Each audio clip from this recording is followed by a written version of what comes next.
Hello guys, here is the video of the Saillung monastery has been destroyed by the huge earthquake of May 12.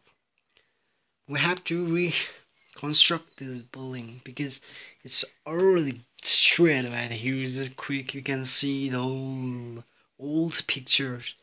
It seems like about 60 years old pictures. You can see everything. It's probably destroyed. We have to reconstruct the monastery, looking for huge help.